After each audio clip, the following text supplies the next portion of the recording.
Sir sir జనాభా లెక్కల కోసం వచ్చా సార్. మీ ఇంట్లో ఎంతమంది ఉంటారు సార్? ముగ్గురుంటామండి. పేర్లు చెప్పండి సార్. ఈమె నా వైఫ్ మహి. మరి ఈవిడ? ఈమె కూడా నా వైఫ్ పద్దు. గొప్పోడివే. హే హాయ్ రా. హే రారా కూర్చో. ఈమె నా వైఫ్ మహి. ఈమె ఇంకో వైఫ్ పద్దు. ఓహో పద్దు పోయి కాఫీ తీసుకుని రాబో. ఏమే కాఫీ రెడీనా?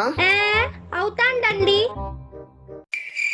ఎందుకండి ఎవరికైనా పరిచయం చేసేటప్పుడు ఫస్ట్ దాని పేరే చెప్తారు? ఏంటోనే దేనికైనా ఫ్లోలో మహి అన్న పేరే వస్తుంది. అమ్మా